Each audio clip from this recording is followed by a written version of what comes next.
Welcome to Built to Last, the podcast where entrepreneurs share real stories about the triumphs and challenges of building enduring success. Hosted by Colby Jardine and Levi Lawrence. Great. We are so excited for this conversation. And as we were saying earlier, we're not even really saying this is just all about the podcast. This is about having really great conversations with great people on meaningful topics. We call the podcast Built to Last. And the idea is we talk about the things that are professionally and entrepreneurially the things we need to focus on or figure out or fix, but then also the human stuff that drives us and that we are challenged by. And as people who lead things, they tend to intermingle. So I'm really excited for this conversation. I've known Tracy for a long time. I feel like I was a part of the very earliest days of her entrepreneurial journey, and I'd love to, catch up. And Colby and I and Tracy all have some similar but different road rash that we're excited to get into. And I notoriously hate when somebody just reads the bio, the LinkedIn article around introducing a person. So I was hoping I could just pass this to Tracy, and I'd love to understand, how do you introduce yourself today, given that you've gone through a couple cycles in the last recent future, and we'll discover the rest as we go. How do you introduce yourself these days? It's a funny question because for 7 years, my identity was very much tied up in what I did. And so I used to introduce myself. Hi, I'm Tracy. I'm the co-founder and CEO of Millennia Tea. We are a food is medicine, yada, yada, yada. So now, because we're long form, I'll maybe take a couple of minutes to do that. And note to self, I probably need to work on what my 30-second pitch is, if you will, because it's changed. Anyway, so I'm storytelling and communications is my background, originally from Southern Ontario, and moved to Atlantic after school. After graduation, I did my first 7 years in journalism as a CTV reporter. I did my second 7 years in public affairs and corporate communications. And I did my third 7 years as the co-founder and CEO of a food is medicine startup called Millennia Tea that I co-founded with my husband and ran. And we closed down operations at Millennia Tea in the first couple of months of 2024. After that, I spent 8 months as the CEO of the St. John Region Chamber of Commerce. And since December of 2024, so a handful of months now, I've been the head of the Wallace McCain Institute, which exists to help transform the economy in Atlantic Canada through private sector growth by helping entrepreneurs and the companies that they lead grow bigger, faster. It's an intimidating pitch. It is. It's, I stopped answering that question just in small talk with people, and my answer now is, do you have 15 minutes and a whiteboard? It's kind of my new response. Yeah. And my whole the introspective work that you do when you go through change and you shut down something that your identity was very much wrapped up in. Now I feel like who I am is not what I do, because even though what I did felt very important and in creating collective well-being, I'm it's still not who I am. And so how do you get a layer below that and introduce yourself not as the thing you do, but as the human being, not human doing, but human being that you are? And I'm not there yet. I don't have a good answer for that one, but I'll let you know when I get one. Yeah, it's actually a really good, I never thought about that, but it's my first business was kind of, there was some overlapping world because I was the local food guy, and local food searched in Google brought up my picture. And it was definitely, I was the food guy for a lot of time. And now I'm anti, I don't want it to be the business to be me, vice versa.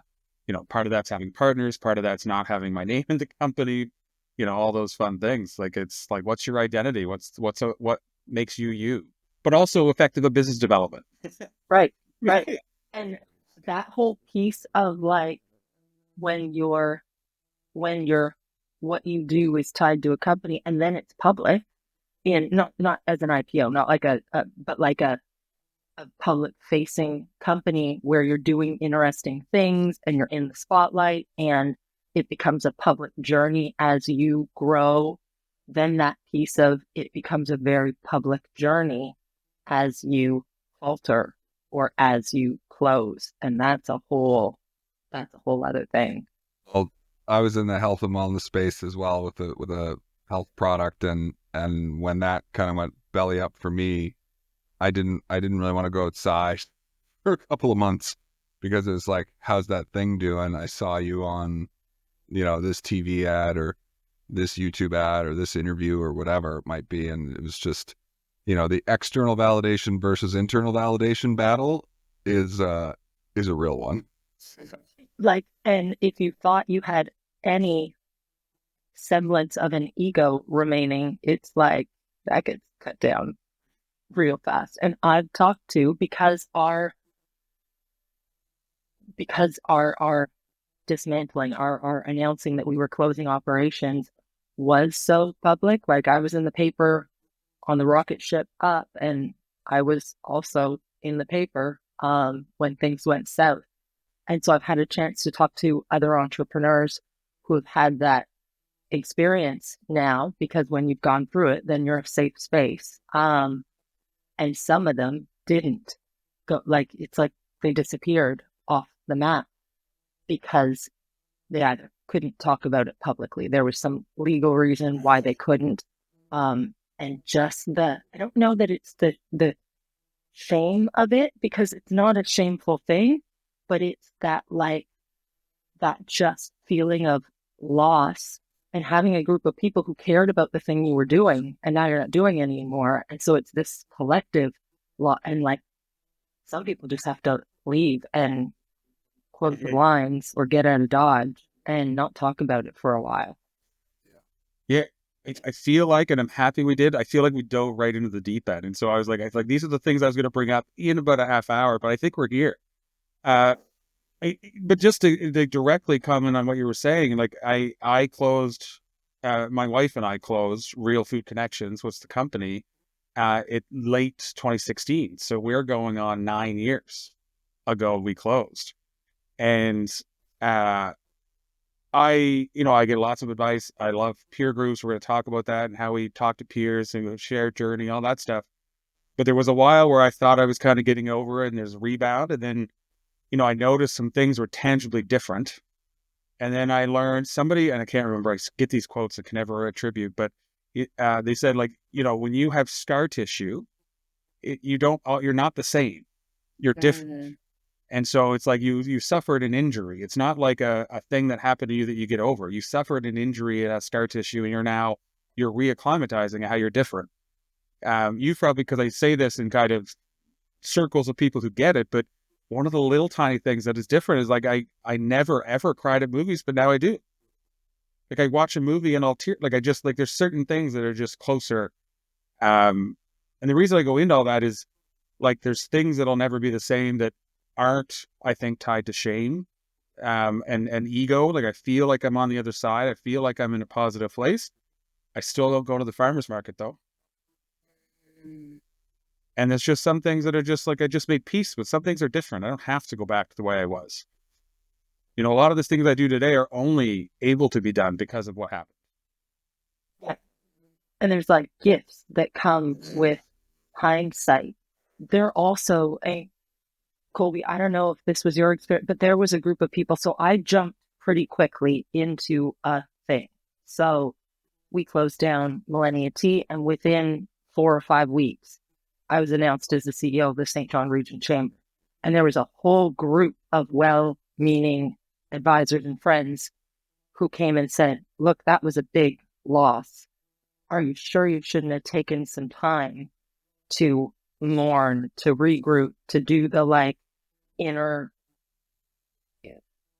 work that you have to do?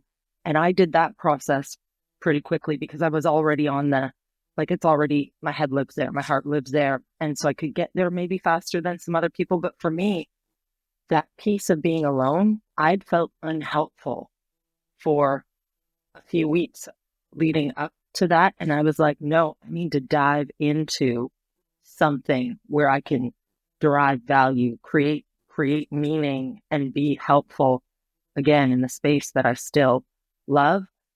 But to your point, it's been a year now, and I notice things come up sometimes where I'm like, oh, I am still processing that. When I did my, I guess we're going right in. When I did my interview for my current position for the head of the Wallace McCain Institute, in the interview, one of my interviewers said, "Are you over Millennia Tea?" And I said, yes, insofar as, and I started to talk and I teared up, and he knew, right? He's like, don't know if you are. It said with like compassion, but I was like, I don't know that I am either. And I don't know that I've had enough hindsight to even be able to properly realize the gift that it was, if that makes sense. But I still tear up all the time. And when I hear of someone who's had a diagnosis or something where our product, like the reason we created it, the impetus, I still am the first to be like, no, I've got some product in my freezer. I'm coming over now. And I get emotional about those things because I'm like, right, but it doesn't exist in the market anymore. So I'm years past when that happened to me, and like I've been extremely like I went through all the emotions. There was a lot of shame attached to it. Just, I was in a new relationship who's my fiance today. And like for her to go through that with me and me, I brought my whole family into the business as well. So that it was like, it felt like for like a quick minute that I let other people down, but then like realizing, people are in control of their own lives and like there's only so much that I can do as a person. But like now when I talk about it, my heart rate doesn't change. So it's like, that's good. And like, I can reflect back on that moment and realized, like, I realize now that if it would have kept going, even though I was selling a health product, I was living a really unhealthy lifestyle. I was traveling so much, and it was like the heaviest I ever was. And I just didn't feel like, it just didn't feel right. And I reflected on that. And so I've gone through all those little emotions, but the big moment was, I remember vividly. And funny enough, I'm sitting in my parents' basement right now. Moving houses, but I remember sitting in their basement. I had to move back from Halifax, and it was like pretty dark time. It was pretty terrible to have to lift furniture after something like that happened in January, and move back to your parents' basement. I remember sitting pretty much in the dark in the basement with like, my arms on my knees and thinking to myself. And I was 26, started when I was 23. Had zero experience in anything before that. And I remember thinking, I'm either going to make the decision that I can't trust people and that most people are out for themselves or everyone's out for themselves, or I can think of the handful of people that I would like go to war with for the rest of my life and assume that there's more. And like, Got chills. Yeah. And it was like, I remember it perfectly. Like it's like a third person view of that moment. And, so I just kept chasing people that I like, even if I had a short conversation with them, I could tell they had this like kindred spirit spark that morally and, that I would gel with. And I would just start chasing that. And it's like, oh, maybe I'm really good at bringing good people together and collaborating. And so I just kind of kept doing that. And anyway. Thank you for that. There's a YouTube video that I was listening to yesterday, and it just reinforced that piece of the meaning. Like there's no right and wrong and black and white, and my version of the past will be different from the version of somebody else who was in that same experience. And it's not that one is right or wrong. It's just the way we process things. But the meaning that we give to events and the conversation that we have in our heads as we reflect on hard things that have happened is the big driver or determinant in how we come out of them and how we like rise up again, if you will. And I thought that was interesting. And I got that like feeling of like, what are the good things in this? What am I good at? What are my strengths that you can pull out of that? Anyway. Part of why I was looking forward to this conversation, and not just because of this, although we're deep into it now, is like other things like this where there's like hard things that lots of people go through. Like I would put parenthood there, even though I'm not a parent. I would put start a business there. I would put, a lot of these hard, complicated things everybody talks about. There's somebody you can go to, or you can get a YouTube video, or you can get somebody else who's gone through it. In most often cases, you get unsolicited advice up the wazoo. Some of these things, like a business failure, failure is the word I use, but closure, it doesn't have to be that word. There's just probably not enough people talking about it. And I know it's loaded. Like somebody once said, is like people like to hear people talk about, the scars they have and what they learn from it, but they don't want to hear people talk about wounds. So I think there is a little bit of, when is the time to start really getting into it? When you start to see the benefits of hindsight. But I'd love to not put it on a pedestal. Like I don't want, everybody has to fail. I don't want to put it on a pedestal, but I also don't want it to be so hard to talk about that people who are trying to be polite avoid it. I want to make it more approachable as a topic in certain circles in a safe space. There's so much, there's so much in that, and it's an odd scenario when I'm okay with the word failure, because when you fail at a thing, you do learn from it, you grow from it. But it's an odd thing once you fail at something publicly, and then people are really interested to hear about it. Not from like we want to dig the knife in and hear, but understanding that personal experience with struggle is something that's I think that humans are curious about. And it's weird. I think you can get all kinds of advice. You can get advice, anything, from so many people. And lots of times I almost had that experience of, what do they call it? Where you're over mentored, where you get too much advice. We call it advisory fatigue. Yes. We hit that. Because you get so much good advice from well-meaning individuals, but who are walking a different life experience than you are. And now I try to actually catch myself. I was on a call with a startup entrepreneur earlier today, and he was talking about his innovation and funding round and his runway. And I couldn't help myself but jump in and say, when the money hits the bank, don't spend it. There's like an expectation that from your shareholders, and just this feeling of like, okay, we got to hit the ground running now. I'm like, don't spend it right now. Just rest. But there are some things you can't learn until you go through them. And in his example, I don't know what he'll do. But that whole running at a runway and all the things people talk to me about, how you have to pivot at a certain, and I had that. But some things you have to go through before you can really get the lesson. All of us have really strong trusted networks as well. Like people we can really ask for real, unvarnished, deeply truthful things.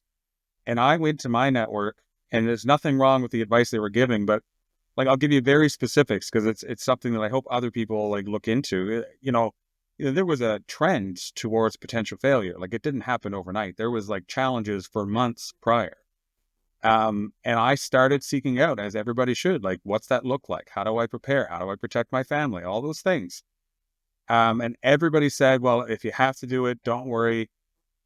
Eventually you'll go in, and if you decide to go bankrupt and you go to a trustee, then you just, it's hard. It'll be the hardest day of your life, but then everything gets easy because they do everything for you.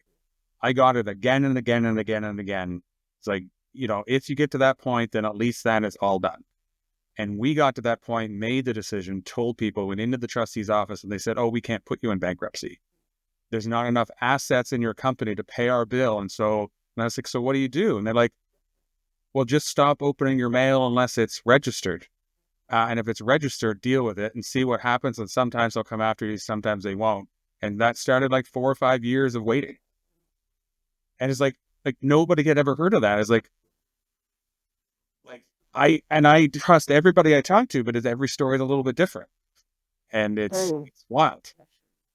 It just brought up a memory for me that I hadn't thought about in a while, but I remember the moment where, because we got some advice that would have been similar and different, and I remember those months where you're scared when the mail comes in, and I was out walking my dog, and somebody was in my driveway, and my kids were home, and I could see them standing in the driveway, and the person, I could just tell it wasn't a normal UPS or FedEx or Canada Post. And I could just see this envelope in their hand. And I saw my kids, and I just kept walking my dog by the driveway. And I'm like, I don't know what that means. Like, I don't know if that's just deferring something. I don't know if I'm supposed to not take the envelope. Like, I just don't. And then core value kicks in, and I'm like, yes, we do the right thing no matter what. Just deal with whatever it is. But that sickening feeling of like, just keep walking. Just keep walking. Doesn't matter that your kids are pointing at you to the person standing in front of them. Just keep walking.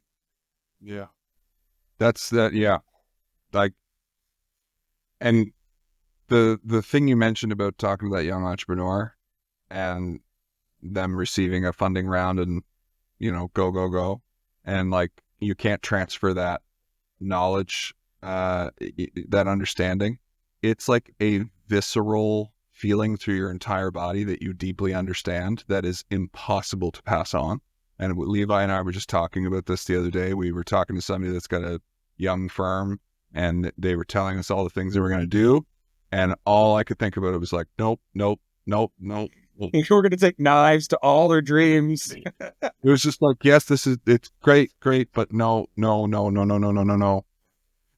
But we didn't do that, though. We didn't do that. It was just like, okay, well, like, you seem scrappy. I'm sure it'll like, but like, it's just going to be offensive for me to have this conversation. So it's like, it's just that deep visceral understanding. Like, I mean, Tracy, you must, when you go see, because you're talking to a lot of entrepreneurs now, you get like a bird's eye view of a lot of different things. You just see and understand things differently, so much faster. You get to skip a lot of the learnings and the pain and all that kind of stuff now. And hopefully, like, I'm always joking about, if we can just not make the same mistake twice. But anyway, yeah, that's tough. I'd like to segue us a little bit out. Are we good? Is there anything else you want to say? I do. And this might come up because this is a meaningful topic that I want more people to talk about. Like, I've told dozens of people, it's like, if you want to talk about any part of my experience, don't call because I won't answer the phone. Another side effect of all this, but LinkedIn me or message me, and I'll share everything I can possibly share to help you avoid hard lessons I had. And it'll be an experience share. It won't be me trying to solve your problem. And when you say, and it'll be an experience share, that's something that's like, since closing the business is kind of new for me. I understand the model of peer coaching. It's what we do in our different, right? We've all lots of experience. I stole experience shared completely from Peer Network. But that was something that's been interesting and surprising to me. LinkedIn's the platform. It's a place for me where storytelling is my love language. I I wrote a book when I was in grade 1, and it was about 3 friends, a dog, a cat, and a turtle. But it's like the place that I can go and write, and it helps me unpack things and reflect and like things in a place that I can digest them well, and I love to share because it's helpful. But the interesting part, and what you were just saying, is I've now had so many people in recent weeks and months reach out to say, hey, I'm going through this. Can I talk? People who I've never been connected to, but just know that you've been through a thing, and that intuitively you must be like, you're a safe place to go and talk through it. And you don't give advice. I was on a call with an entrepreneur who was like at the end of the runway and trying to figure out, do I close the door? Like, what are the options? There's sort of 3 options here. Can you talk? And I was like, I can talk you through what we did, and I can talk you through what the associated ramifications were of that. And I'll ask you questions about what you're going through, and you'll probably won't come to a decision, but you'll come to a level of clarity from that you can discuss with your partners, et cetera, et cetera. And that's been a interesting thing. And not everybody picks up on it quite the same, but like, and I kind of want to start talking about a bit about the peer group. So this is a great segue, because I'm an alumni, and I've in the past moderated the Wallace McCain Institute. You are a past alumni, I guess you're always an alumni, but then now leading it. And Colby is a member of the Entrepreneurs Organization, EO. And I'm a deep believer in the peer group and having people to talk to. In WMI, so the Wallace McCain, we talk a lot about not being prescriptive and not telling people what they should do at any time ever in their format. And it's just about like, this is what I've done, or this is what I've seen, or this is what I feel, or this is what I think. Never what on the person. But then, I've been spending time, and I've had a chance to go to some of the events, double citizening a little bit into the EO world. And then I really liked the way that they described, because they had the same principle, just a slightly different way of, I don't know if you want to take it over before I just bastardize what I've got secondhand, but like the experience share I stole from EO, like from the group sessions I've had there. And I really like the way they use the same language, same principle, slightly different language. Yeah. And we do now, anytime I call anybody from there, it's like, well, funny enough, hats off to peer groups, because the way we just dove into this conversation shows that we've got some practice, right? Yeah, we went pretty deep pretty quick, which is exactly the whole idea. So the experience share thing, now it's like when you call somebody and you're talking about a situation, to be like, well, quick experience share, and we use the common language together. And let me tell you, like I don't know if it like makes you feel safer calling people, because you're not going to get bombarded with advice, and we've all agreed to this playing field, and if they don't have an experience share, they know somebody that does. And it's been great. And there's a couple examples I can give of those later, but yeah, there's some good ones. And I like that. so I would love so peer groups. I don't really, there's not really a comparison. There's a number of them in the market.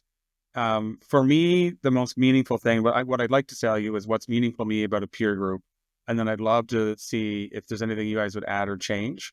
Because they're a little bit different. I guess maybe we should introduce them a little bit. Do you want to introduce Wallace McCain, or you want me to? I'm like, you could as well or better as me. So take it away. Well, from my perspective, because everybody's a little bit different, and I became an alumni at a meaningful moment when I was growing my business in 2013. And I had a peer group, and I have a deeply trusted group of people that I've been meeting with on a semi-regular basis since 2013. So we're now at 12 years. And it's like, they helped me grow my business. They helped me fail my business. They helped me start again. And they had the context of they helped me make the mistakes, probably, if I was to think about it that way. So for me, it was that ongoing connection, but it was also that understanding, that deeply rooted understanding that it's everybody. Like, if you think you have a problem that's unique to you, you get over yourself pretty quick, because I've never seen anybody's problem not shared. And it's like, that just makes it easier to carry anything. And it means I can, nothing against chambers. I love chambers of commerce as a way to meet people. But when I go to a peer group, even other people I know are in a peer group, not in the same network or brand or system that I'm in, like me going to an EO event, I know I'm going to get about 3 layers deeper when I ask the question, how are you doing? And I know if somebody asks me how I'm doing and I say, we doubled in revenue this past quarter, likely they're not going to say, yeah, they're going to say, are you okay? Like, it's an immediate visceral understanding of context that is just really important. So interesting to me now meeting, and I joined in 2019. So we were sort of the cohort that started in 2019, went into COVID, but so interesting for me now to meet with entrepreneurs who aren't yet in a peer group. First, at my experience at the chamber, and then obviously in my new role. But I was part of lots of startup accelerators where you're awash with information and best practices and templates and all the tools. Transfer and advice. And Right. And you feel close to people, but you don't share the really hard stuff. Yeah. The difference when I meet with entrepreneurs who are not part of a peer group is it's like they want to sell you on they want to talk about all the momentum, the good stuff in the pipeline and everything that's coming up and recent successes and all those things that you would put on an application of some sort. And anyone who's been in a peer group, we get in and immediately it's how you doing? And you're not leading with all the good stuff. It's like you lead with what's keeping you up at night right now and how can I help kind of a sentiment, which you just don't get out in the real world. You just you don't get that out in the public world. And so for me, we call it at WMI, we call it in forum. And that idea that you have this here, you have this this group where a few of you are sitting around the table and that it becomes almost like a mastermind. That was the part I remember the first day I walked in, and sorry to yammer on. But I remember the first day I walked in and I was like, I wouldn't choose these humans in business to be my business best friends.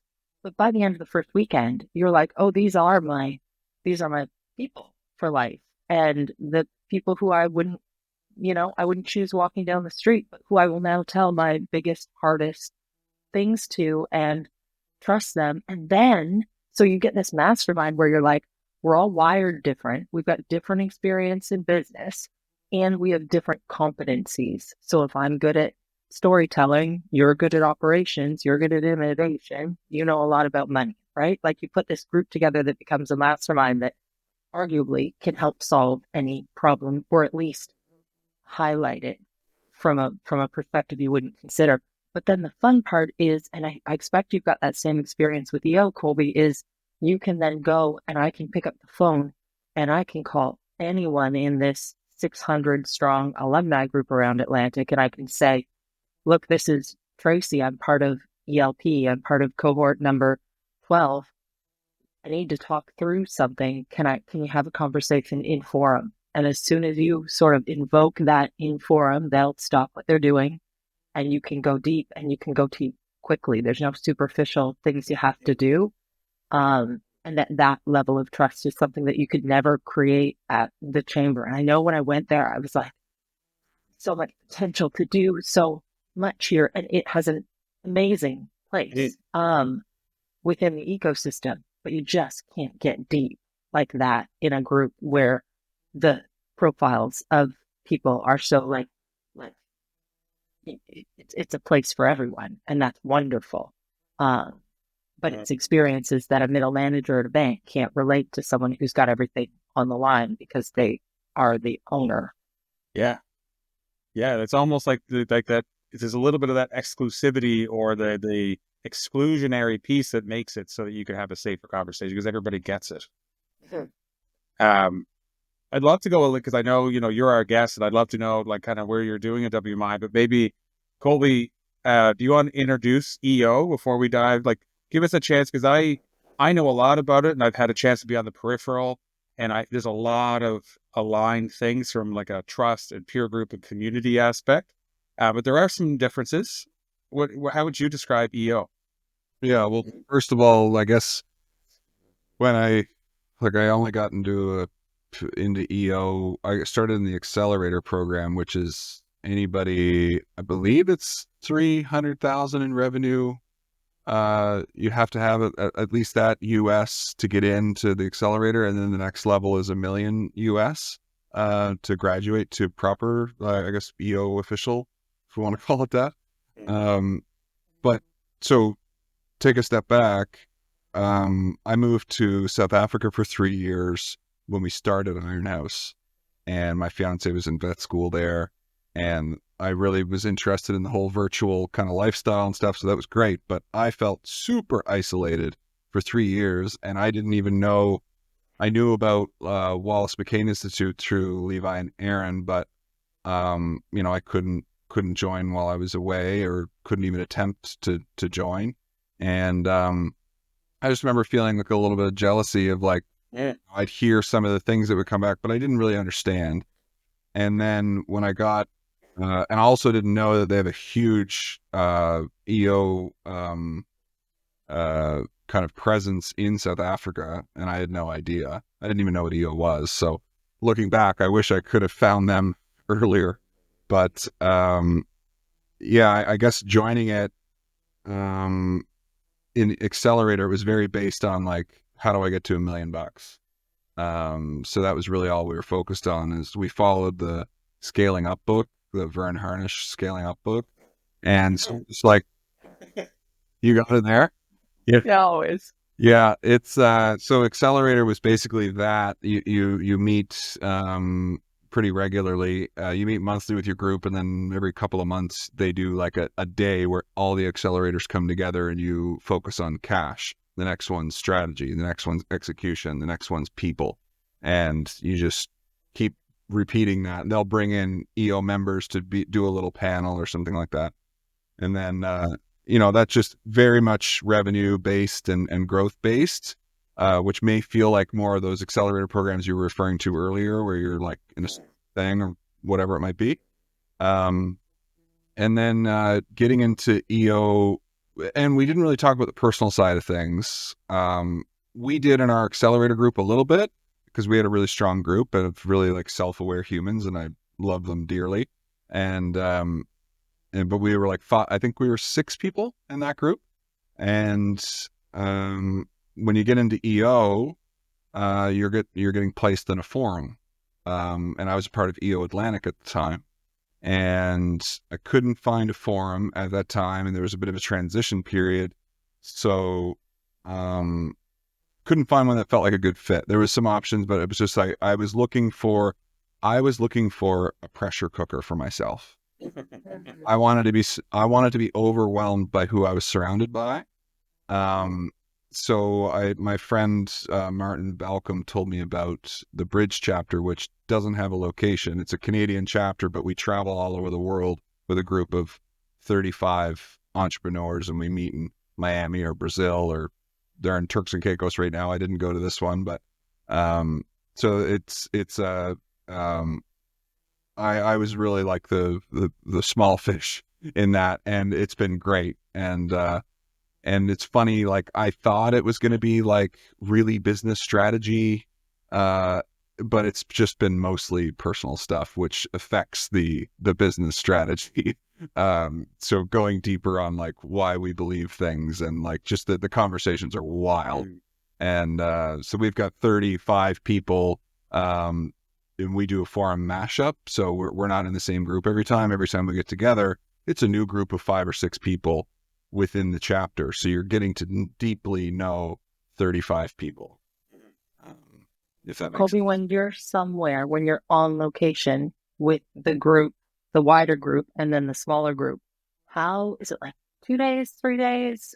Are you staying longer because you're in crazy cool spots in the world? Yeah. So usually we'll do like, there's this thing called My EO events, and like you can use it in the portal in the back. We're like, hey, we're going to Brazil here. someone will say, I'm going to go 3 days early and we're going to go rock climbing or surfing or whatever. And we got these dinners planned. So the retreat itself is usually like 3 to 4 days long.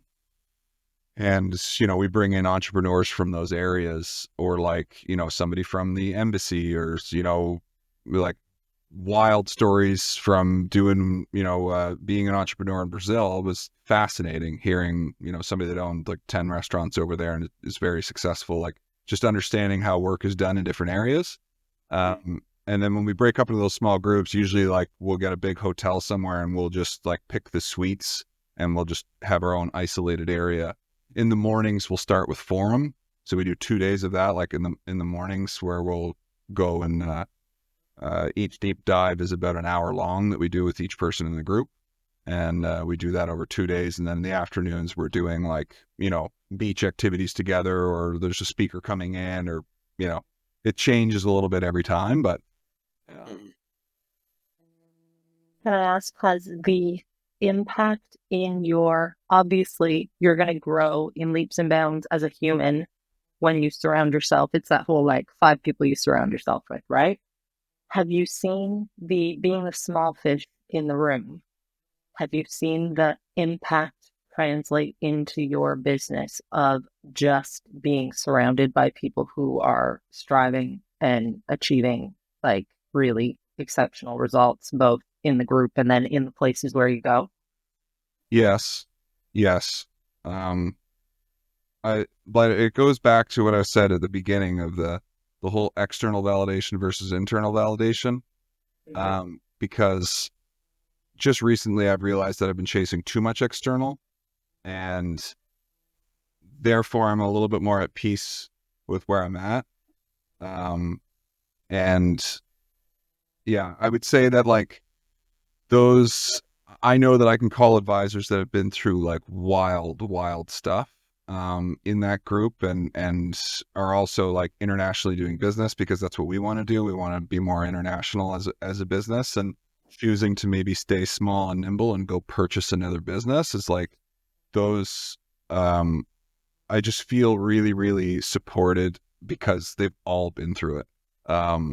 Like they've all gone through multiple stages. Like, one of the guys that I'm quite close with, he was telling me stories about like digging ditches to make money, and now he's got like a $200 million construction company. That's just like, it's like, he's been through all the scrappy parts, and there's multiple people that are like, we have people that fly in from Australia, New Zealand. There's a lady that just joined us. She's got a business in, oh my gosh, where is it? Somewhere in Africa. She has a big construction company in Africa, and she lives in Toronto now. So if they want to do business in Canada, they can join the EO Bridge chapter, even though they don't live here. It's getting like global perspectives on things, and like stuff I didn't even know was possible. Like one of the podcasts that we just released was with a guy from Australia who owns a offshoring business. I knew nothing about offshoring. I heard the term and I got my preconceived ideas about it, but like, I can call him now and be like, hey, this is what I'm thinking about offshoring to grow this section of the company. It's like, oh, like, so in that regard, I'm getting a global perspective on business that I didn't anticipate. So that's a bit rambly, but. It's cool.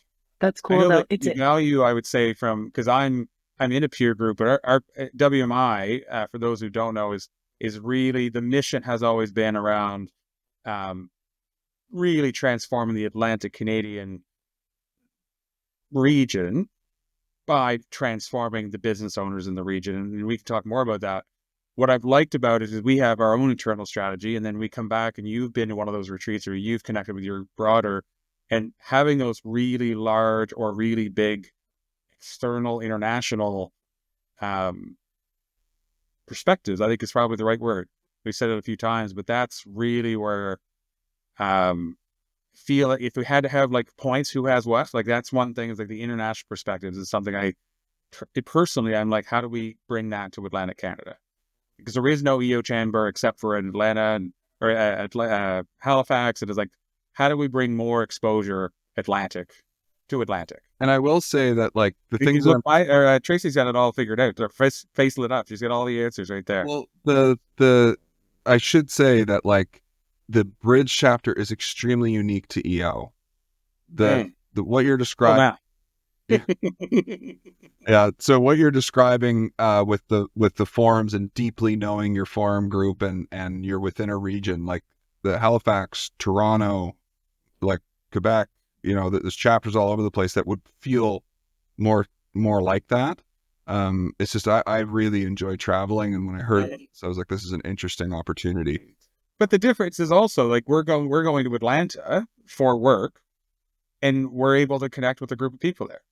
Like that connection around the world, I think, is where I'm at. When I first started WMI, like everybody, I wrote down like what you're looking for. Like either you do or do not know, but usually once you're in, you kind of know what is this bringing to me value-wise.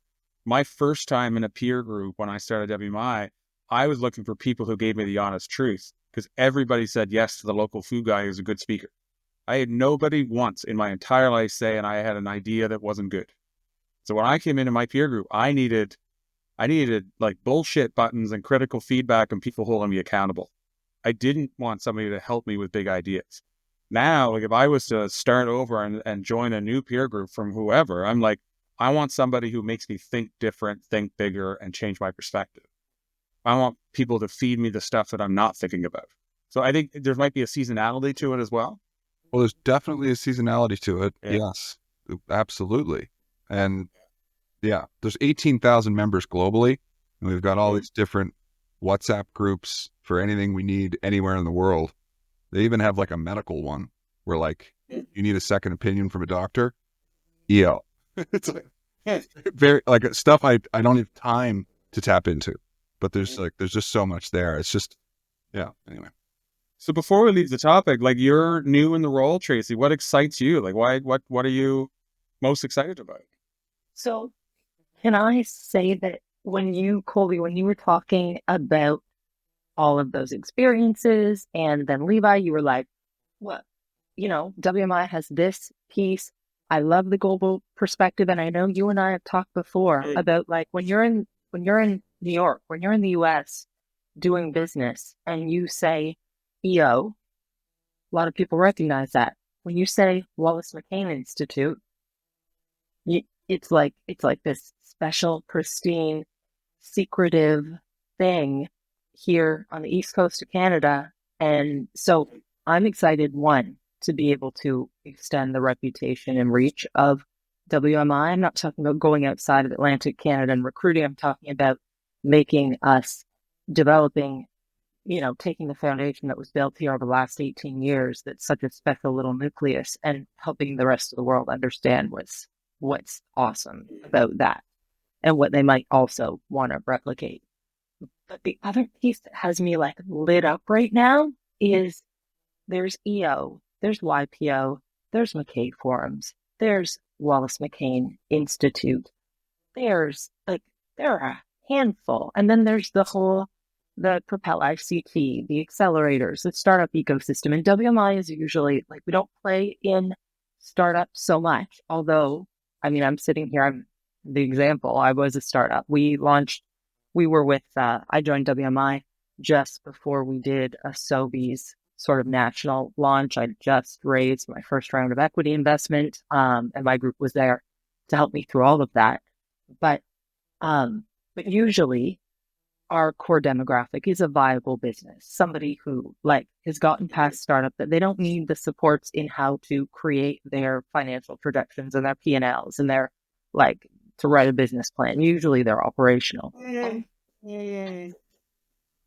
But my point was that there's like, who's the connector that brings the whole ecosystem together? Who's got the relationships with the startup guys and the venture funds and the economic development agencies and the chamber and the YPOs and the EOs, that like we all start to have some sort of a synergistic relationship? Because what's everyone's goal? I can't speak for anyone else, but my goal is transform the economy in Atlantic Canada. And in doing through private sector growth, and in doing that, like I chose to call this place home, right? I'm from Southern Ontario.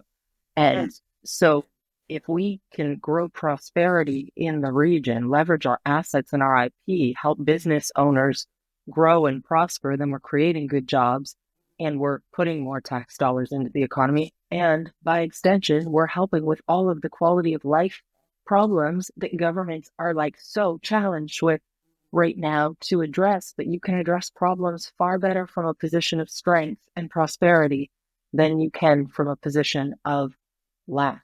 So that's what gets me excited. And that's why when you were talking about the things that EO does, and then you were like, well, what, like looking at that whole puzzle and figuring out, and I don't want to sit and publicly say I want WMI to become the glue that becomes the nucleus that feeds the God. I will say that in my head, having a whole bunch of like leaders and entrepreneurs figuring out that sounds a lot more likely to happen than, say, provincial trade barriers. Like with a bunch of like officials, and then no offense to the officials, but it sounds like problem solvers, go-getters, and make things happen kind of people are at the head of all these things. And just governments, like, and there's a better appetite, impetus, moment in time to address all of those interprovincial trade barriers and like to get solidified across party lines in a way that we haven't before in this very moment. However, if you look at government like they still need to make sure they're checking the boxes of business. We get singularly focused, right? Let's solve a problem and let's drive all of our effort towards solving that problem. And we can do that because we don't have to answer to everybody. And if you're in government, then, I mean, the premiers can say, we want to tackle this problem, but they still have so many like folks that they need to.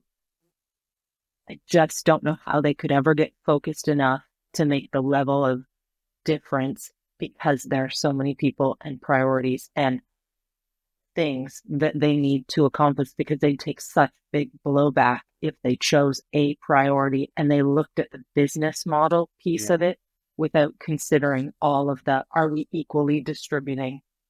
It'd be tough. It'd be so tough. So yes, that was my long-winded way of saying, yeah, I think so. Well, I think it's also gonna really depend on the collaborative mindset of the leaders in those areas, right? It's like how can we complement each other? How can we play well together? How can we what can we do together? And right, because and even within like organizations that might be considered competitive, there's somebody fits well in one isn't going like there's just like alignment and fit that matters. Same as if you're in a coaching relationship, the coaching process matters less than the fit of the person that you're with. And so I don't want to sit and be head to head competing with other organizations who deliver. I want the entrepreneur to grow. And even you'd asked how it's going, Levi. Some of what I'm hearing is make sure we're really clear about who we do exist to serve and how we do that, because the tagline at WMI has always been grow bigger, faster. And I am hearing some conversation. Colby, you were saying earlier, like being surrounded by people who are high achievers and like just driving for growth, that it's been a learning to be like, maybe it's not growth at all costs. Like maybe I don't need to be them. Maybe we just have a good surrounding mindset. Maybe I'm going to grow iteratively, or I'm going to grow through acquiring other companies. Like the model can be different. I have heard from some people who are like, is grow at all costs. Is that what you want to be your like flag that you plant in the ground? So for a long time, I ran a lot of those recruitment calls and discussions. And of course you did. And I always disliked, and it wasn't always grow bigger, faster. At least I didn't read it until we did the major rebrand on the website in the late teens. But the word I had the problem with is bigger. Because I think what I like about grow is that grow depends on what you're trying to do. And I think everybody should be trying to grow faster, but grow could be just whatever you're trying to achieve. There's been some fantastic people in peer groups I've talked to, like their goal isn't to grow the revenue of their business. It's to grow the impact, or it's to grow into the next generation. So it's a transition problem. It's not necessarily a growth problem. Like I can define growth in a lot of ways. Bigger isn't a great word in my opinion, because it's so single lens, and the word mean like it's just problematic. Yeah, because in my own opinion, there's a lot of businesses that maybe shouldn't hit $1 million US. Maybe they should be 800,000 and 300,000 in profit and live a fantastic life. Right. And that did come up for me, but it was just like, but also the carrot at the end of the stick, what would have to be true for us to be at that spot? It's just, anyway, I just, I saw that like, it's not having a $700,000 business or an $800,000 business and it being really profitable and really fun, and you've got a great culture, and you can take vacations and you can take dividends and have a good life. It's great. Yeah. Cool. The more, because I had a real rare privilege to be under the hood of a lot of different businesses, both for what we do and the WMI, and even before then, I was working with people all over the place on their food businesses just because they were well known in that space. It's the dogs. Should I? I'm gonna mute. I did lose my train of thought though. I'm sorry, everyone. My kids are getting home. No, we can cut. So we can cut the dog barking. It's all good. We'll just wait a second. It's all good. Levi, I think you were saying seeing under the hoods of all kinds of businesses. And do you want me? I could literally mute myself for a minute and just come off mute in a minute. Yeah, sure. So I've had a chance to look under the hood of a lot of different businesses, and the more that I do that, man, I really lost it. Sorry. I was so excited to talk about. So what I said before that though, Levi, was this might trigger the thought again, was that, the $700,000 business or an $800,000 business choosing. Oh yeah. Okay. So like being under the hood of a lot of businesses, seeing and talking to tons and tons of entrepreneurs, is like to even try to compare one business to another using some of these metrics like revenue or profitability, or like you can do it from a government census point of view, but it is no different than comparing communities or comparing families. Like it doesn't make sense. There's not apples to apples. It's different. Like I have now been involved in, professional services companies over $1 million in revenue. Like let's just do $1 million.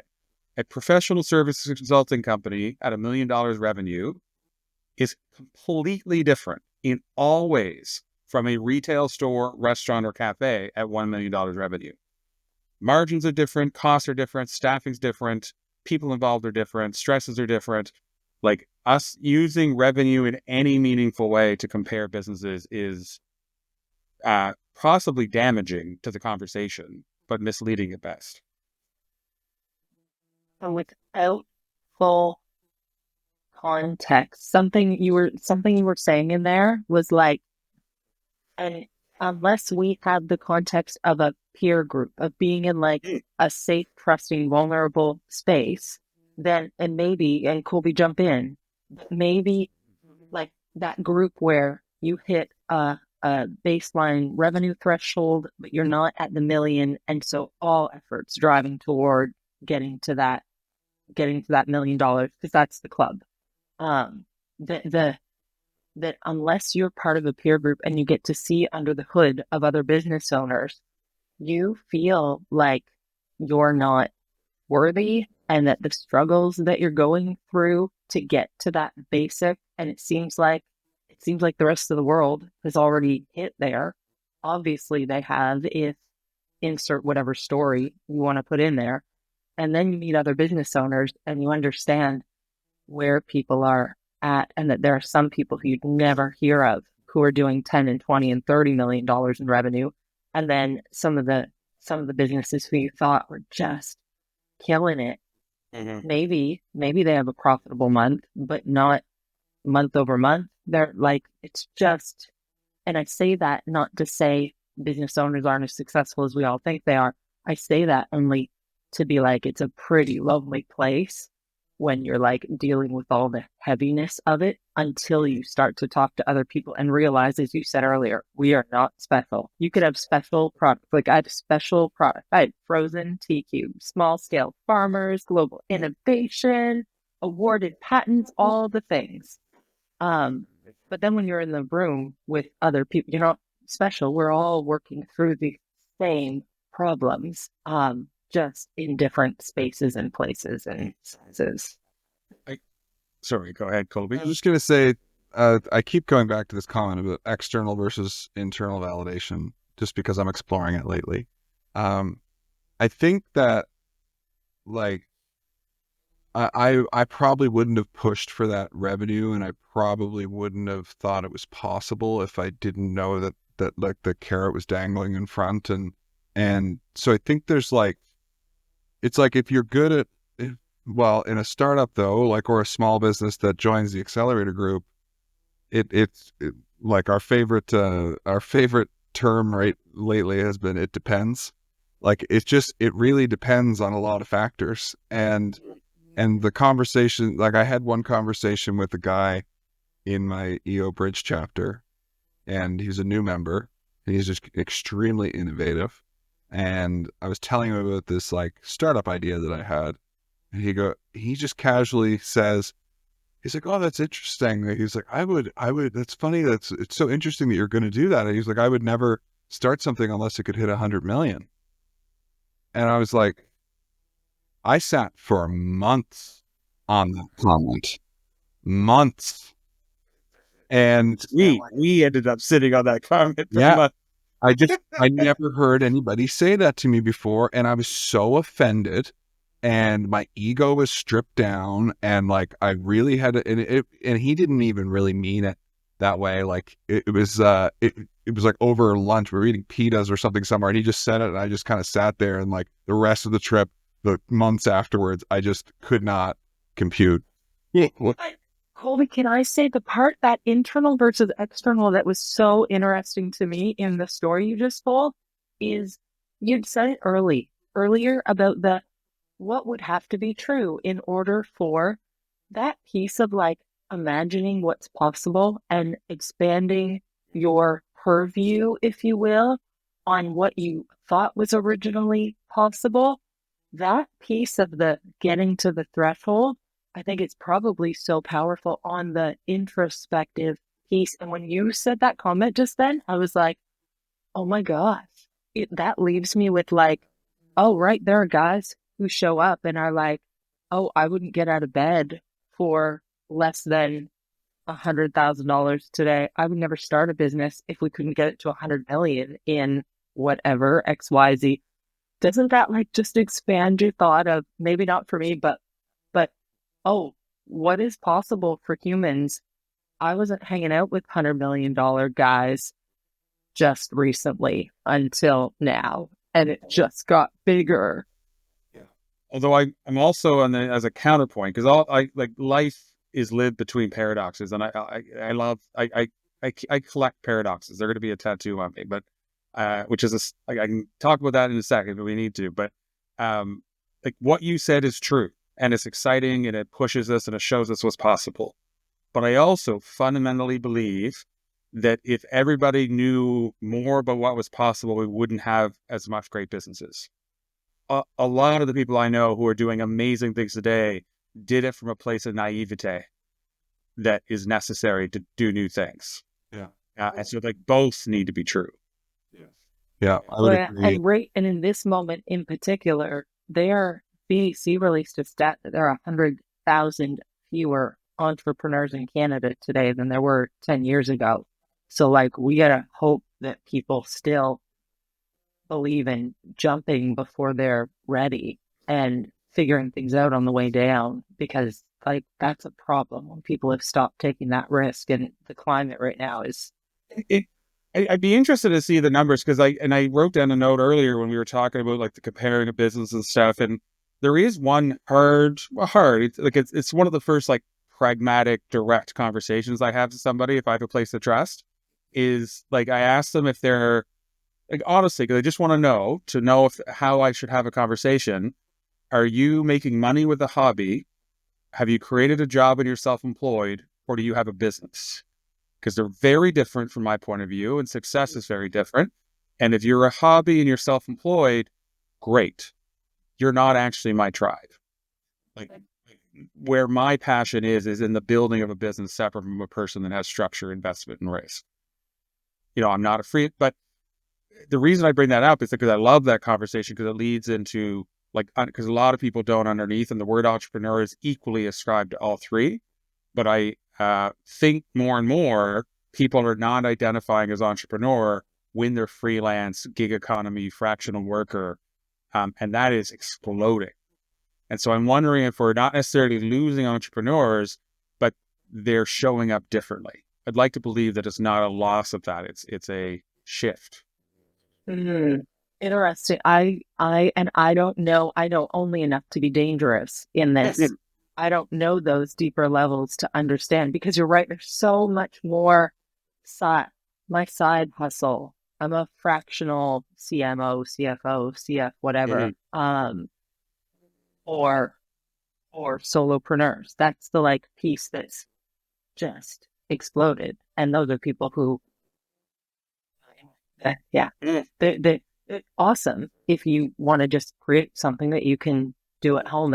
And I mean, it's super smart for so many. But yes, it's very different than going out and creating a business that could scale and be sold.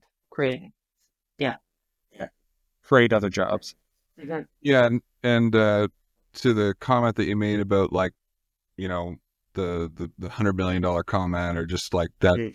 Now I'm able to think about that and go and feel patience and calm that I'm headed in a good direction, and this is where I'm at. This is what's happening. These are the people around me. Like I feel like I can come back to center a little quicker and know that okay, those big international kind of perspectives and guys and girls that are doing really big things, it's like that might make me think that okay, we're going to keep this Ironhouse stuff small, but how can we do vertical integration with this thing and take not do it in a stupid way? Let's take our time, really check things out. And that built the Sell book that I'm sure we've all read. More on the shelf. Yeah. It's just, Ironhouse is getting there, and we're putting all those things in place, and I'm just happy with where things are at, and we're not making the same mistakes twice. And so it's just the exploration of the validation thing has been changing a lot. And yeah. I get another segue. Are we good for it? Because it's similar, because I feel like your internal and external. One of the things I wrote down that I was hoping to talk about, I can't remember if I warned you or not, is I think I've seen you, Tracy, go through some pretty stressful times. And I've seen you go through personal and professional challenges and money raises and team stuff, and from different points of view and different levels of understanding. And of course, the decision to close is another one that, again, it was fairly public.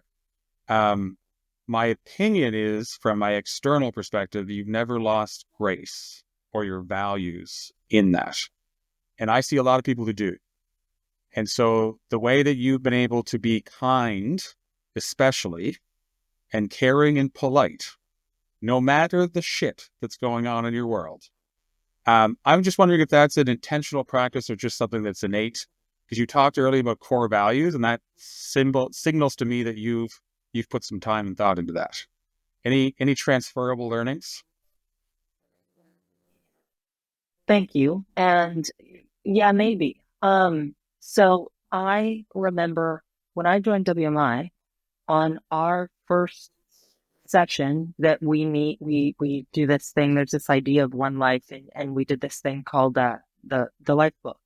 Founder Nancy Mathis ran us through it, and in that we had to we took the time to really understand our core values or those principles. And I remember mine, and they're in this order: wisdom, connection, fun and adventure, time, freedom, peace, and harmony. Those are mine. Wisdom, and if I had a core value, being helpful would be that, not from an altruistic, philanthropic sort, but like helpful. And so wisdom is at the top of my list. And so wisdom is learning, but at a really deep level. And so the process of Millennia Tea, because we were doing a lot of new things in terms of like work with Buddhists in the mountains in central Sri Lanka, spent time in the tea fields, and I remember our partner there was like, at one point he said, Tracy, these leaves are picked with love. And at the time I was like, oh, haha, cute. But over time, starting to like absorb what that means, the intent that we put into things. And I'll tell do we have time for me to tell okay. So there, how we all have those moments in our life where things are like, where they change for us.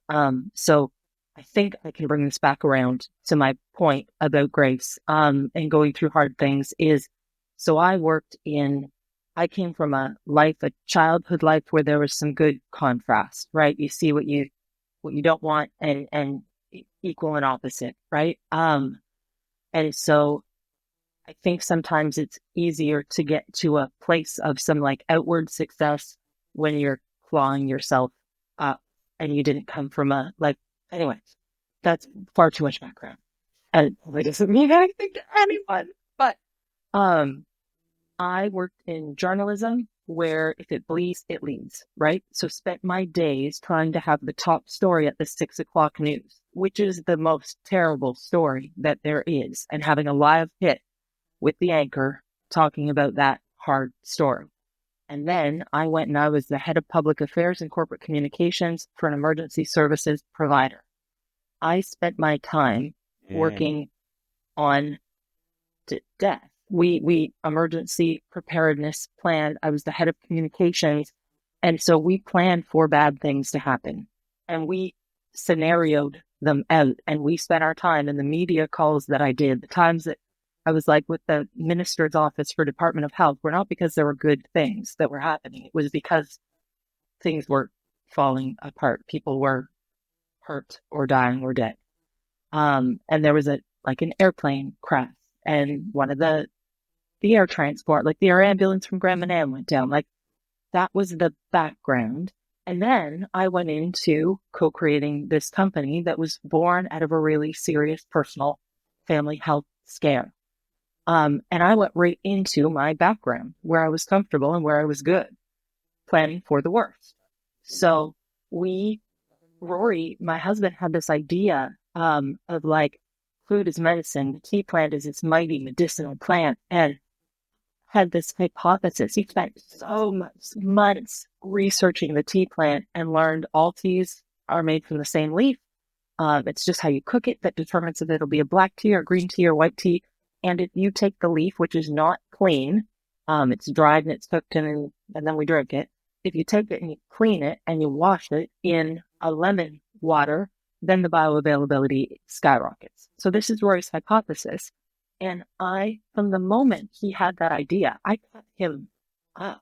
Like I tore that stuff apart for months, and he had to keep proving and keep proving and keep proving. And so he did, and we created this company and did this really beautiful thing. But my point, and this is what I'm getting to, is we started off.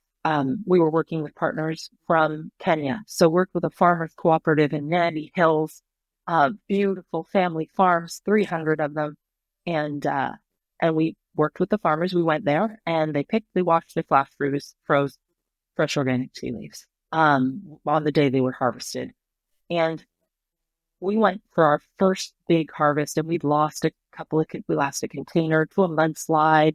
We had product coming over that got held up because it wasn't recognized as tea. So we sold everything we owned to de-risk the model as much as we could and bring to life a new product, a product that governments around the world didn't recognize as tea, temperature sensitive frozen product. So we had to get our own import, export codes. We had some uphill battles, just trying to get our product recognized because nobody saw it as tea. But we got this container finally. We were like, okay, we're good. The container came so it leaves port in Kenya. It makes its way to Port of Montreal. It's 39 days in transit. I get in our vehicle. I've got like a plug-in freezer in the back.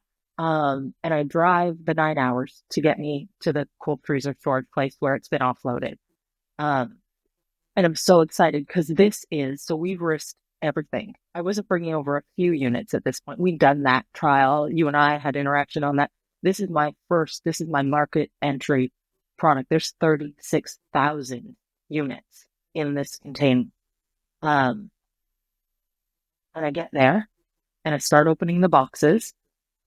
And our bags, which are supposed to, I've got one back there, but they're supposed to stand up like this, right? I start opening the boxes and the bags are like this. It's like they've been vacuum sealed and they won't stand up. And so bags that are supposed to stand on a shelf like this won't stand. Anyway, so our entire container was wrong. I didn't know at the time that if you take the altitude difference between Kenya and Canada over 39 days, suck all the air out of all of the product. And I called my husband and I packed as much tea as I could into this little freezer because I'd opened box and box and box. And I packed it into the freezer and I turned around and I drove the 9 hours home and I lost it on the way home. I lost it and I got stuck in traffic in Montreal and I was screaming and crying and I couldn't handle it in that moment. And I was like, I think we're done. I don't know what we do. We have no money left. This was supposed to be it. And then it occurred to me. So I'd listened. This is going to sound silly, but apparently I'm the only one in the world who'd never heard of the book, The Secret. And somebody had told me about it literally a few days before my trip to Montreal, and I had a 9-hour drive. And so I downloaded this Law of Attraction book. I listened on the whole way up. Then this happened and I lost it, but there was a light bulb moment when it happened. And I remember as I was in traffic in Montreal, just howling, where I was like, oh, you planned for this. You've been planning for this for years. I expected failure. I expected the worst from my company since before it was birthed. And I'd been planning my whole career. I expected bad things to happen and I prepared for them and I shone in those circumstances. That's how I'd made a living my whole career, covering hard stories, showing up when things go sideways. And it was in that moment. And so to answer your question, that was the moment for me where I was like, oh, I need to change my whole way of being because I may have just doomed my company by the way I was thinking. And I'm mature enough to not own that shame. But it set me on a journey to know thyself. The word meditate means know thyself, really. And so it set me on this journey to figure out my internal dialogue and the way I speak to myself and the way I speak to others and the way I show up in the world. And if I'm going to imagine the success that I want and the impact I want to have in the world, how does that human show up to the game every day? What are the internal things I need to do in order to become the person that I see myself as in this, greatest and grandest vision of self? And so all that to say, when things went south, it was still a shock to me and a hit insofar as I was like, this product is helping people. It's a global innovation. It's list off the things. How could it have failed? I still had that hit, that shock of, even though we could see it coming for a few weeks, but I thought like the miracle would happen at the very end. And so that was still a shock, but I could handle the whole thing with grace, and I could show up owning my pieces and being able to be there and not have hardness about any aspect of it, because I've spent years curating my inner sense of being to know some truths, that things happen for me, and that I am on a path and on a purpose, and like all of those kinds of things. So it enables me to walk through struggle in a way that it doesn't feel, it feels on purpose, and not that the world is happening to me, but that even in the hard things, it's still happening for me. I appreciate the story, and I'm glad we got kind of that whole, because I didn't say it this way earlier, but it's not just the communication and the grace and the way you treat people in hard times. It's that when you do it, I can tell you're not on a stage, because I know lots of people who can do it with a technical proficiency. But now I like kind of understanding that there's more below, and some self-discovery for sure. Seeing and knowing how, knowing yourself at kind of those worst moments, and your decision making and the way you treat people, and like it's interesting when you find yourself in those situations, and you can really understand how people completely go the other way. And there's a new level of respect of like, when you see someone having a bad day at a drive-through and somebody swears at somebody, I now always think it's like, oh, put myself in that person's shoes. I have no idea what that person just went through today. And the same in the entrepreneurship stuff. It's like, you can see how people get jaded, and they see the world differently, and they become sharks, quote unquote. And it's like, it's because of their experience, and either I guess it's their experience and how they perceived it and how they're going to choose to go forward. Fascinating story. It's great. It's been good for me. The you mentioned teams. The piece that's been good for me is in my kids' earliest years. Like, I was pretty stressed out, and I was like seeking, right? I was seeking external validation and marked by success in corporate comms. Like, I won national, global awards for really good things like CPR, public education, to help save lives. I was still like chasing something. And then when we started the company, I left my family to go and move, because we were one of 8 companies in the world chosen for this prestigious food as medicine accelerator in New York City. I left my family for a big moment in time and went to do that, and came back just before COVID. And so that inner transformation that happened over the past few years has been helpful for the way I show up for my kids, because I used to like not necessarily recognize how we're all different, and our wiring is different, and the way we process and handle. Like, I used to kind of drive them pretty hard, and now at least I have the wherewithal to be able to recognize their individual beauty, and like see how we show up differently in the world, and to be able to say to them, like, guys, there's not a right and a wrong, and hurt people, because teenagers, being a teen this right now, is like not an easy thing. And to be able to be like, we're going to have grace for ourselves, and hurt people. And so don't be really, really mad and like want to attack when hard things or when bad things happen, or where it feels like people are out to get you, the way all teenagers feel of all the time. It's been good that, anyway, I just think about my kids and how much further along they are. It took me until I was 38 to even start to get there. I'm like, at least they get the learnings early. There's so a that lot of they've truth. got their whole life to do There's better. a lot of truth to that, because like, I credit the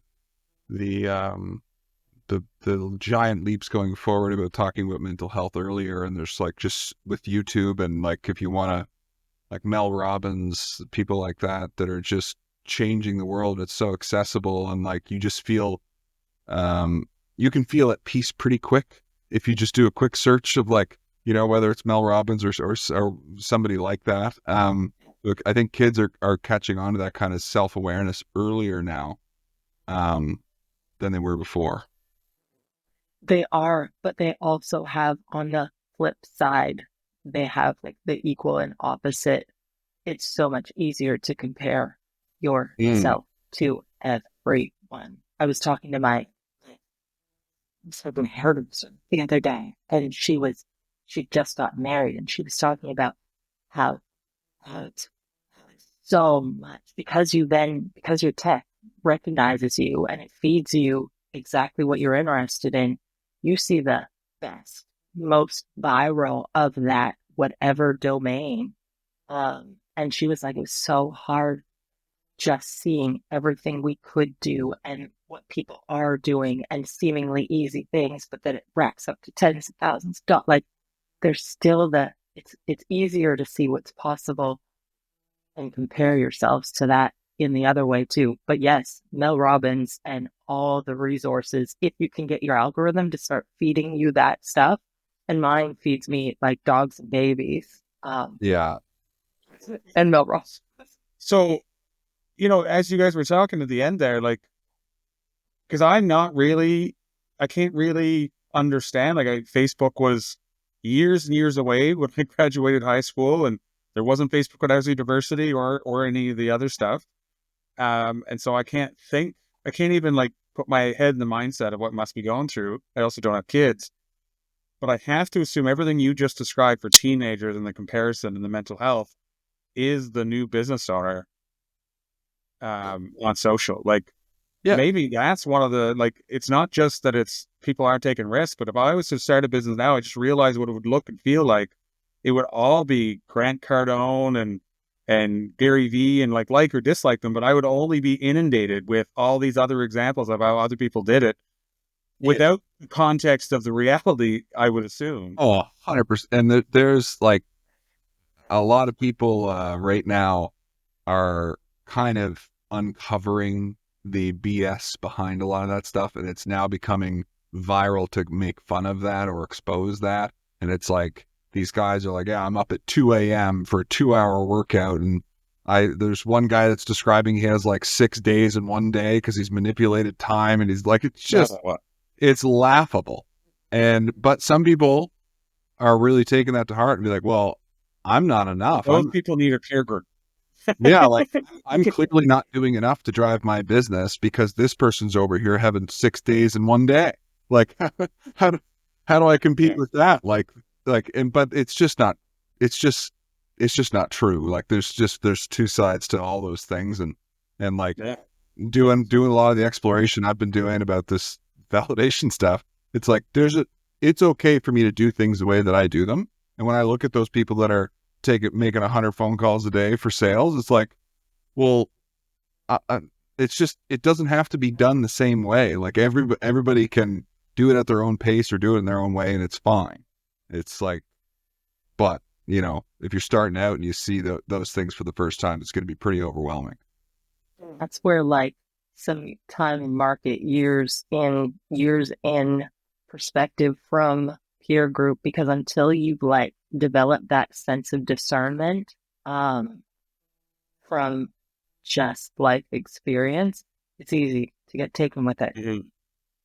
Yeah. All of the other segues I have that I wanted to talk about feel so shallow now. What? Is there anything you want to talk about, Tracy? I'm scratching itches here on the things that I was curious about. Is there anything that drives you that you want to ask about or you're talking about? So I'm very much interested right now because I'm looking at economic development and things that when you own and run a business, you can be and should be arguably laser focused on what your business objective is. Yeah. and never shoulds. Sorry, take it back. You could be focused.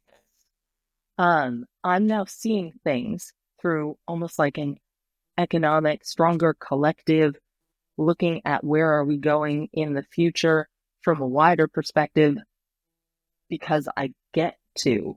But I know you both spend lots of time professionally, personally interesting, like through your work and through your professional development, connecting with entrepreneurs in other places who are doing cool things. And I'm so curious about things like industries of the future. I'm trying to figure out, and there's lots of smart people. What are the assets in the IP that are special to Atlantic Canada that we should either double down on or figure out how to leverage when we're looking at an uncertain future and time moving so quickly that people can't predictably forecast out 5 years for the first time in our lives. So I'm just curious, have you seen anything as you go out into the world and do business and learn and grow that feels exciting, industries of the future or perspectives that maybe we're not like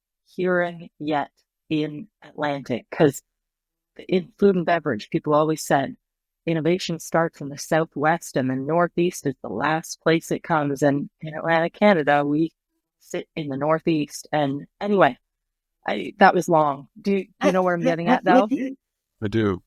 Yeah, I do. You want to go first, Colby? I try not to speak first more and more. No, it's I okay. say it all the time.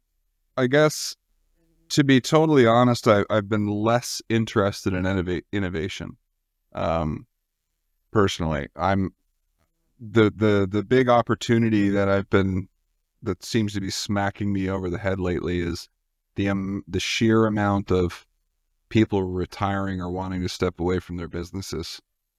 And if young entrepreneurs have any kind of wherewithal at all, it's like this is a massive opportunity, and because it's happening whether we like it or not, and people are, we've got an opportunity in Atlantic Canada because we're Atlantic Canadians and we do things a certain way, and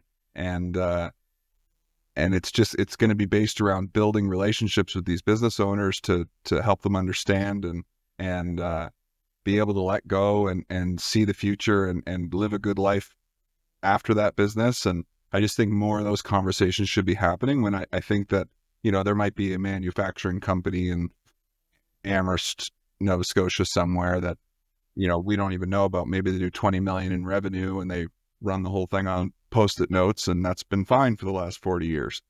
But there's so many of those things happening right now that I'm kind of thinking the reverse. Like I want less innovation, like, the startup thing, because I've experienced it and I know a lot of people that are doing it, and I have like a little startup thing on the side, but it's just like a hobby. But as for like real opportunity that I want to go chase, it's they're calling it the gray tsunami. I heard a term the other day, and I'm fascinated with that term because all these people want to get into these businesses, and maybe they're not even talking about it because they're scared to talk about it. Because there's a stigma, Yeah. and it's like a sleeping giant, and nobody's got succession planning until they're ready to close the door, but they didn't spend the 2 years or more setting it up to be able to sell. And such, yeah. So similar, like I align 100%. Like we even wrote down 2 years ago, like one of the gave us chills in a strategic offsite was like, I'd love to be responsible for allowing more of the businesses of yesterday to survive to tomorrow. That was the chill statement like 2 years ago. Yeah. And I think I've not given up, but I think that the focusing on helping the businesses that are 10, 20, 30, 40, 60, 100 years in operation, focusing on then getting prepared for sale is likely not going to be as impactful of how do either we or new people get the skills to take over companies that need a modernization, that need a revamp, that like you can buy something the way it is and improve it, not to maximize profit, not to strip it, not to flip it necessarily, but and you know what, the skills are not technical. It's not about going and putting AI and a fancy website and e-commerce and pricing and inventory management or whatever into an older style business or more traditional, the word we use.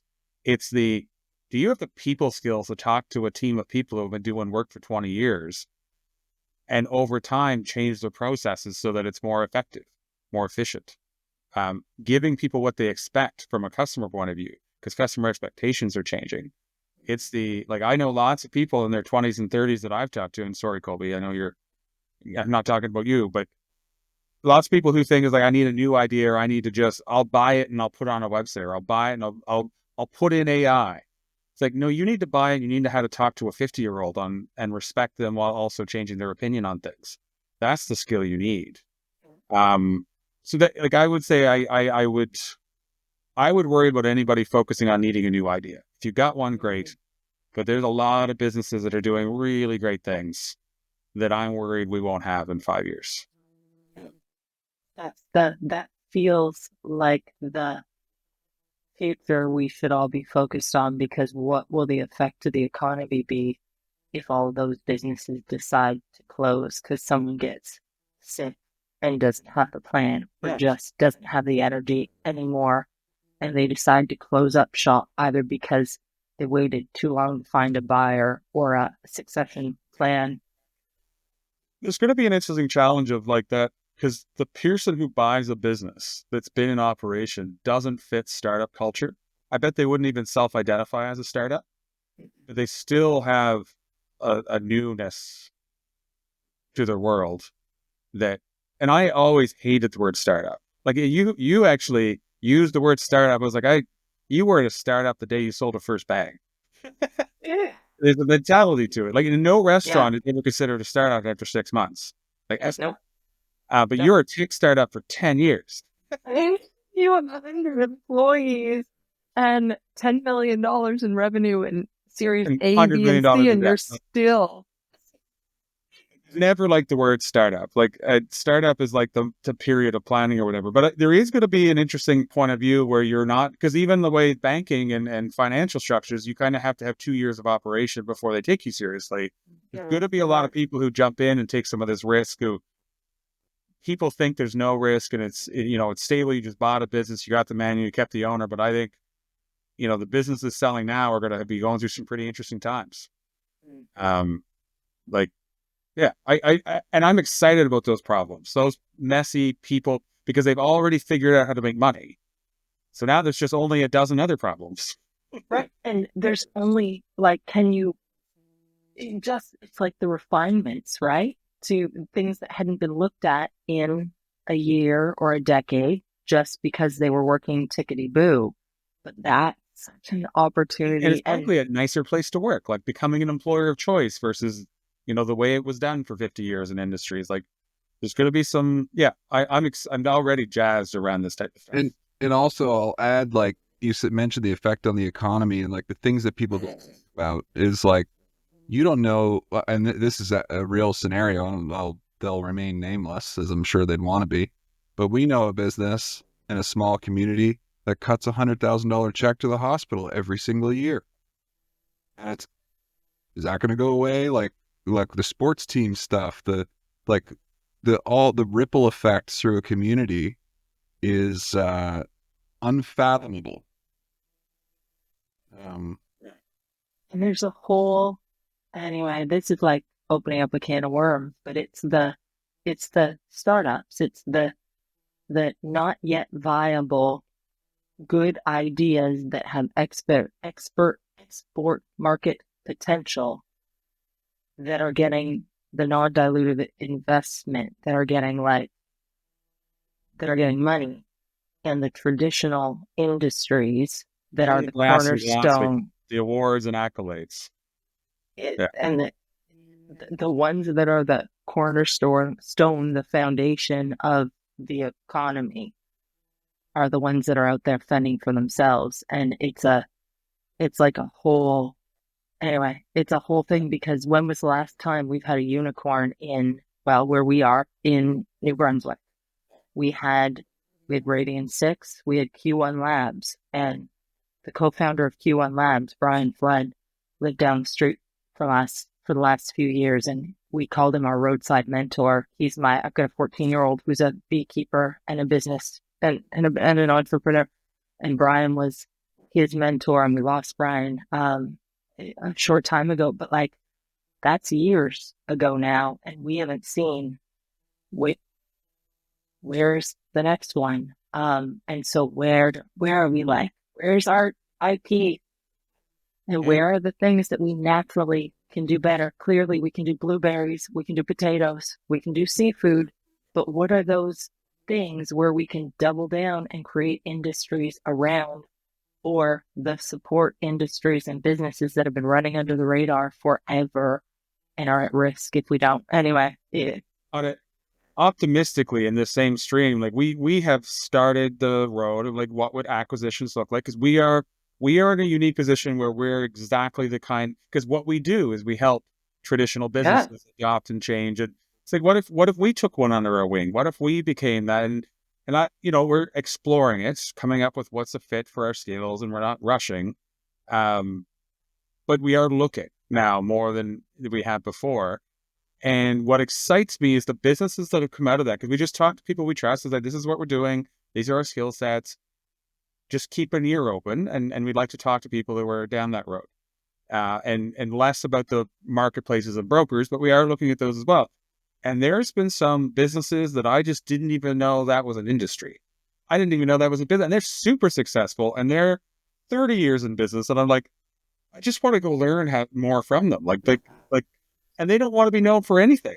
It's so exciting to hear these stories. Right. So Levi, how do we bring those people out of the woodwork in so far as, like, how do we create this space or this place? They just want to be done.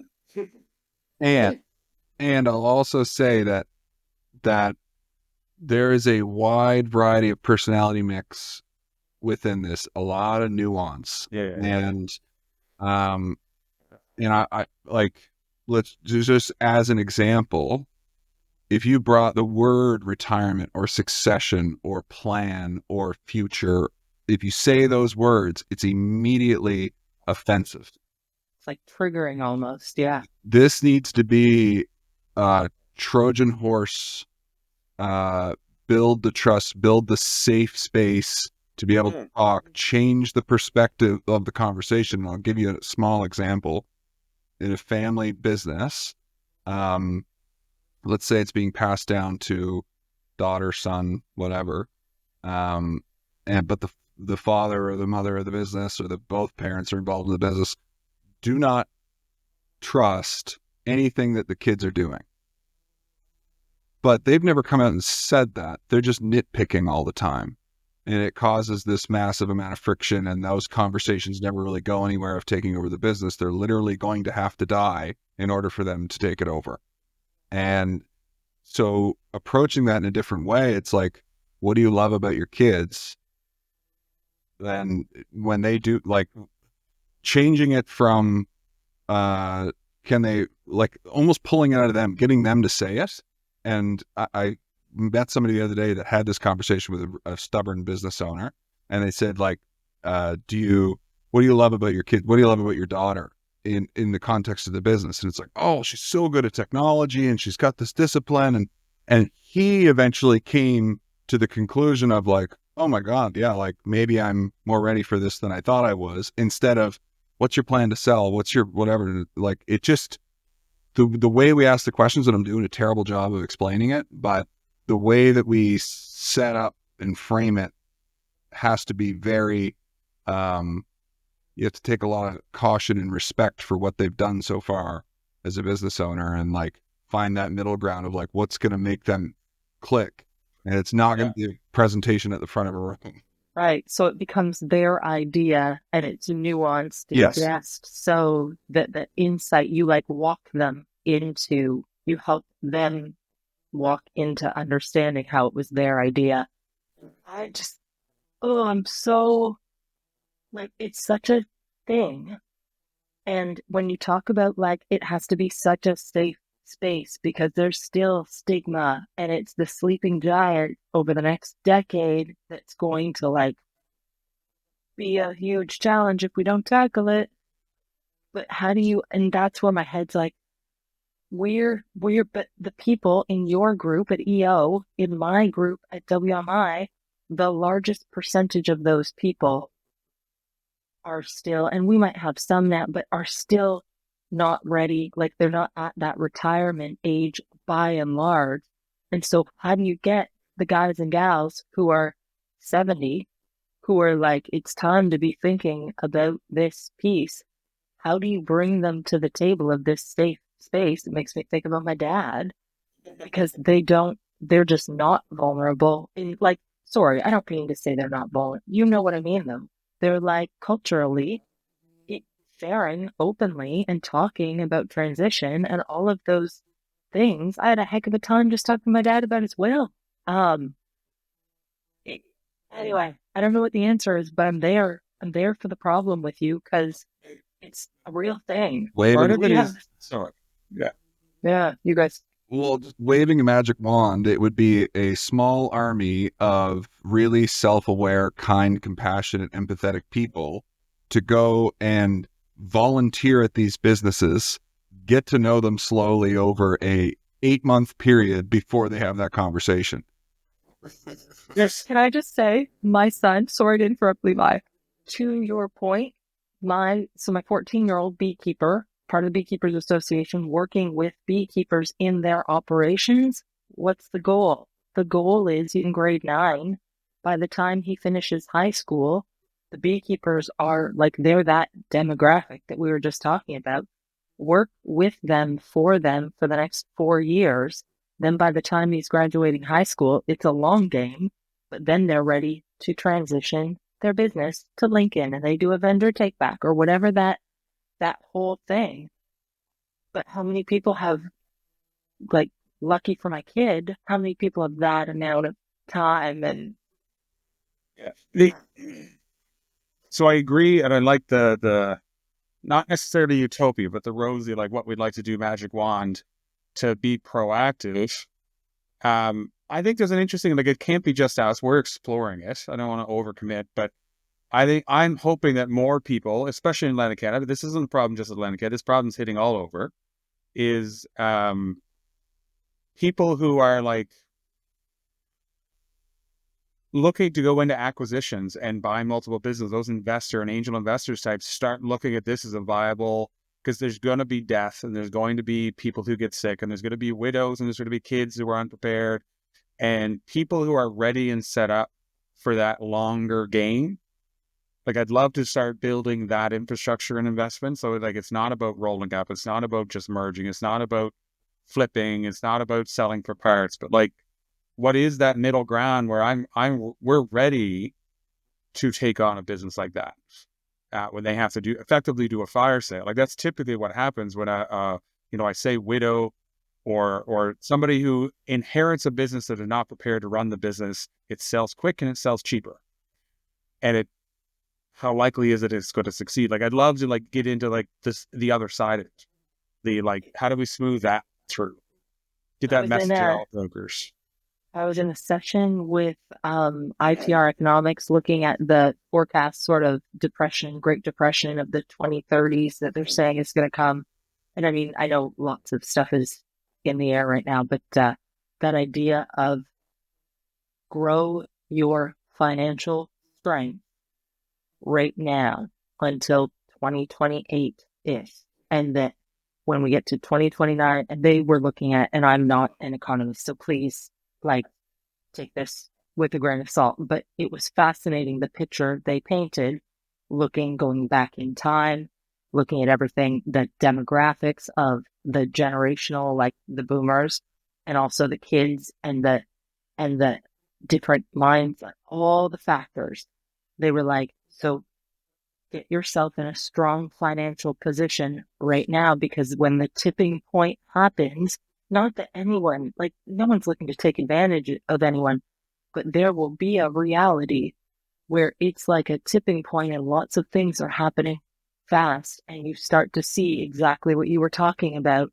And God willing, there's a group of experienced business owners with an appetite to acquire, to be able to start buying those businesses, because when something hits bottom, it will be a moment in time. The industries will come back up. And what are the industries that are going to survive, a would-be depression? What are the things we need?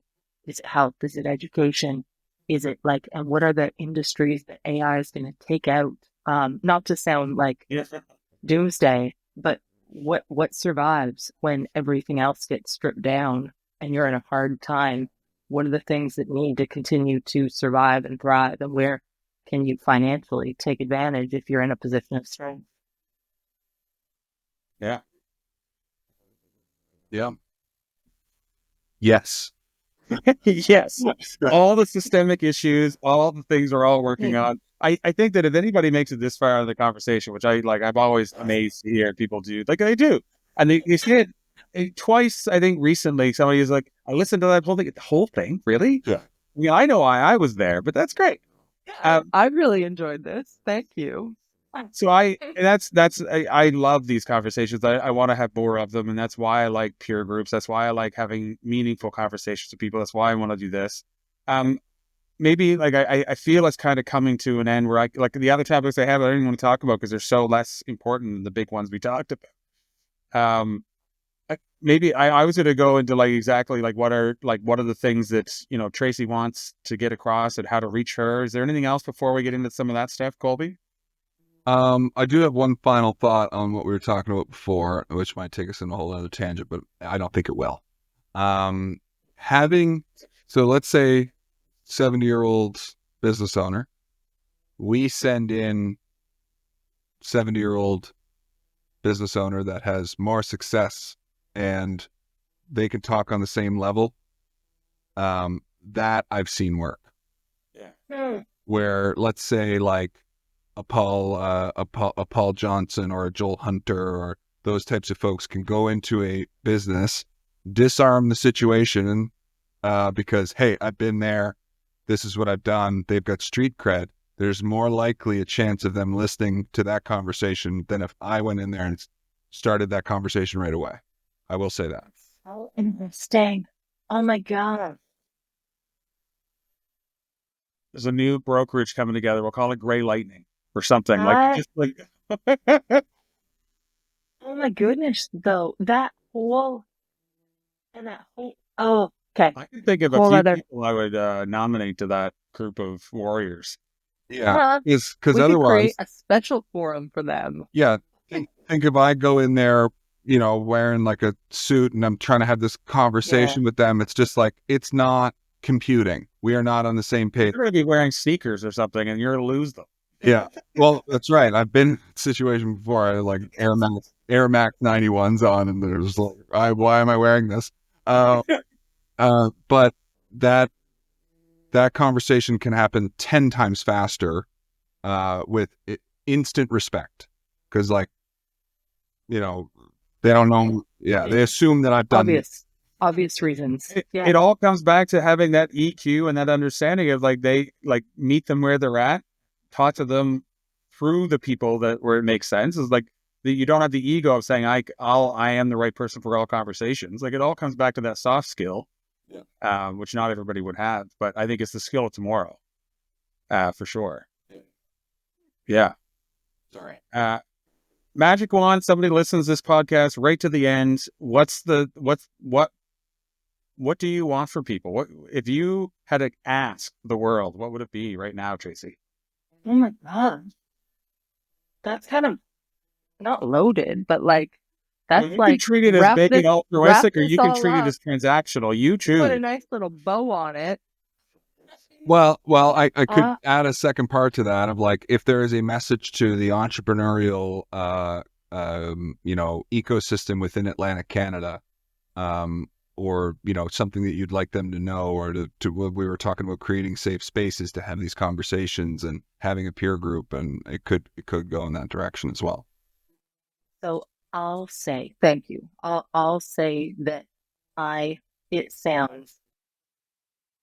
That doesn't matter how it sounds. I literally love this part of the world because the water systems here are world class, and we have some things that you don't have other places. And I would say that a rising tide lifts all ships, lifts all boats. and that if you're an entrepreneur, if you're a business owner in this part of the world, that you should have a collective. You should be part of a collective that is pulling together in the same direction to do something important. And I believe in Atlantic Canada that we could literally, because we're so small in terms of population, that we could literally punch above our weight and like own our maritime friendliness, and just add some edginess there in a way that will carve us out a place in this world as doing something really special. So I just hope that if you're an entrepreneur and you're like in the ring and working hard to do good things, that you surround yourself with other people who are in the ring and don't get beat down by people who are in the cheap seats, throwing insults, who are not in the game, in the ring, getting mud all over their face. That would be it for me. I'm also going to be more direct on her behalf. She is recruiting for the Wallace McCain Institute. And I say that because I think anybody who's thinking about a peer group should talk to them all, or talk to a few of them, because it's all about finding your fit for your situation, your personality. And where EO is a bit more evergreen, I think you should be reaching out, because we've talked about all the benefits. Talk to them, and they're easy to reach and Googleable, and we'll put stuff in the show notes. There's a seasonality and a cohort system. So if you want a one-on-one with Tracy to talk about what the organization is from your perspective, now's the time. Go on, reach out. I'm on LinkedIn. I'll give you the unvarnished. I'm sure Colby will give you the unvarnished on the real world of the EO. But if you want to have those conversations around the details, like go on LinkedIn, find us, wallacemccaninstitute.com. They are recruiting, and you get a one-on-one call with Tracy. So let's not be subtle about this. I want to talk with you, listen to you. And it's not fit for all people. Like these groups, lots of groups available, but you should be talking to people who get it. And this shouldn't be a lonely journey. And these lessons you're learning shouldn't be something that you're doing on your own. Well said. That's it. That's all. I'm done. Thanks, gentlemen. Thank you. All right. We're all done. We'll just stop the recording. This episode of Built to Last is brought to you by Ironhouse Pro, your behind-the-scenes partner in building organizations designed to thrive. We specialize in solving the big challenges, the small annoyances, and everything in between. So while you're out there dreaming big, we're here making sure your systems, processes, and people are ready for tomorrow. Ironhouse Pro, driven to create lasting organizations. Learn more at ironhousepro.com.